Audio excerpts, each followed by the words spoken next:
You know, the only thing horrible about the games that horrible games produce is getting away from them. Because they are tremendously fun to play. I am with Alessandro, one of the members of the team. Alessandro, why do you call yourself horrible games when your games are not horrible? That's intentional. It's ironic and it's fun. So we wanted people to ask that same question. Now, games you have. We played already Dungeon Fighter. It's been out for a while. Very, very popular. Very frustrating and immensely fun game. It's not the game that is frustrating. It's just that you are not good enough. I cannot argue that. I really cannot argue that. I'm joking. The game is difficult, we know, but it's fun to play even if you lose. And if you play it a lot, it will not be difficult anymore. Trust me. No, we have played a lot. And it is immensely fun and completely crazy and wacky. I mean, are there any? I don't think there are any other games that play like Dungeon Fighter, are there? No, I don't think so. And we are very happy to that people likes it so much. We are very, very happy because we didn't know if it was too crazy, but it seems it's not. So we are happy. The game has been very well received and it has seen already quite a few expansions. We are now to our third, and with the fourth coming, I don't know when, but coming. Tell me, what's your approach with expansions to make the game better? How do you plan them? With a game as successful as Dungeon Fighter, we just had to do something. The fantasy theme lends itself quite easily to expansion, so the easy stuff is to put more monsters, more heroes. But we wanted to do more, so we created also the new XP mechanic with the special powers, the new templates, the cardboard things that you flip on the target. And we also thought that since people were getting better at the game and they were getting less frustrated with it, we said, why just not make it more difficult? So people will have to learn more stuff and be frustrated again. And people keep liking it, which is understandable, yeah, which is basically fair enough. Also, last year you guys came out with Steam Park. Yes. Completely different game, family orientated, looking absolutely beautiful and playing very nicely. How has been the reception of Steam Park so far? The reception of Steam Park 2 has been really, really good. We are very happy. And we are also quite surprised that it was really, really huge in Essen here last year. We were expecting that it would keep being popular, but not like this.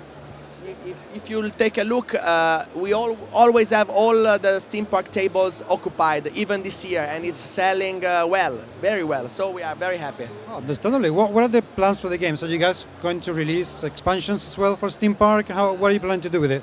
Yeah, we are in the early planning phase, but yes, we are thinking about it.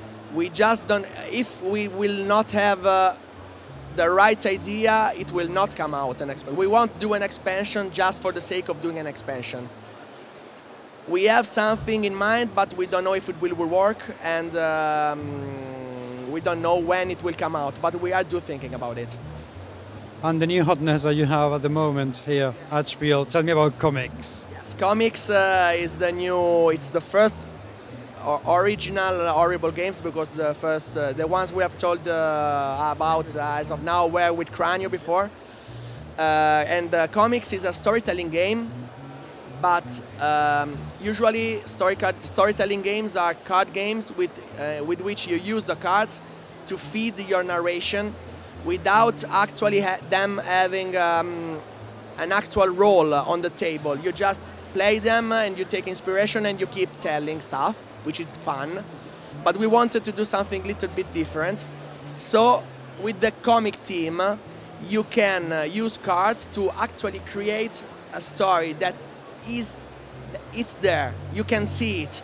So that is the thing that we think it will make it stand apart from the rest.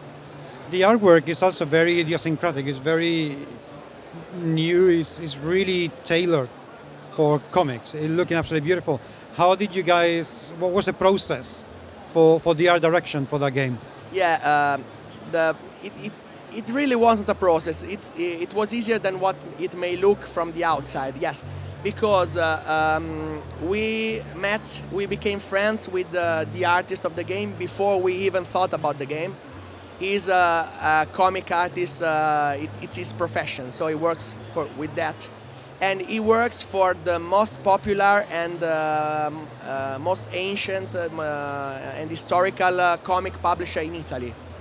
And that is the traditional Italian comic style for us. So it's not, for us it's natural. We think comics, we know, also American comics are really popular in Italy, so we know all the different styles. But Italian comic is like that. So for us it's just our comics made into a game. But for us it looks really different. I mean, it is a very, very unique style. It looks absolutely gorgeous. The storytelling element of the game, is it a competitive storytelling element or is it cooperative? How does it play? No, it's competitive. It's competitive and players tell each other their own stories, but then they vote for the stories and there is a score, and in the end one player will be the winner. But during the playtest phase we tried several different scoring mechanics, and we always had a problem. Storytelling games are difficult because not all people have the same capability to create stories. Not everyone has the same creativeness in them. So if in a game there was one single player that was systematically getting low votes from the others, it was not a good feeling for him, and we want the people to have fun with our game. So it was difficult, but we finally came out with a mechanic that it is only rewarding. You never say anything bad about stories. You have tokens. Each player has 5 review tokens, we call them, to simulate the reviewing process a comic faces after it's come out to the public.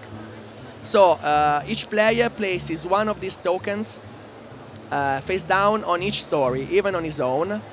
And these 5 tokens are all the same for all players. 2 of them are neutral tokens. You give them to say nothing good, but also nothing bad about the story. 3 of them have an icon that is the symbol of a reward. One is the one you give to the story you think was the most original. One is to be given to the story you think was the most emotional, no matter what the emotion was. It could have been funny, scary, exciting, moving, but the thing that impressed you about the story is emotion. The last one is technique. So the storytelling was fluent and nice to hear, or the story made more sense than the rest. So it's a technical achievement, let's see. So each story receives from each player 1 token, face down. All tokens are revealed. Neutral tokens are discarded at once. Then you look which story received the most for each one of the 3 categories. So, and only the story who received the majority of tokens of one kind keeps those tokens. The others are also discarded. So in the end of this process, it may sound difficult when I say it, but if you try it, it's really easy to understand. There will be 1 story who has been judged the most original, 1 that is the most emotional, and 1 that is the most technical. Each player will receive 1 point for each token that is left on his own story, but also 2 points for each one of his own tokens that is left on the story of the other players. That rewards players that give the correct review to each story. So if I give you an originality award and your story is judged as the most original, you gain points for that, but I also gain points because I gave you an honest review. That sounds very different from any other storytelling games that I've seen out there. This is a lot tighter, a lot more solid. Yeah, we are happy that you say that because it was really, really difficult to get to this. And we think that it's a nice idea because it resolves the problem that I was telling you before. So people don't feel bad because they are not receiving bad votes. They're just not receiving specific rewards. And also, if my story doesn't get any points from the other players, I can also do a lot of points by giving the correct judgments on the others. And not only that, with this system we avoid that the winning player getting sabotaged by the others. So, because if I give you a positive review token, you get points, 1, but I get more, 2. So it is actually the most efficient way to play, to be honest. And this magically resolved a lot of problems that we had with the development. That is really clever. That game should be doing fantastically well. So thank you very much indeed for your time. I'm so pleased to see that the booth is constantly heaving with people and playing games. Yes, understandably. Thank you very much indeed, and look forward to seeing what else you guys come out next year. Thank you. For the nice thing you're saying, and I hope to see you again very soon. You will indeed. Thank you. Thank you.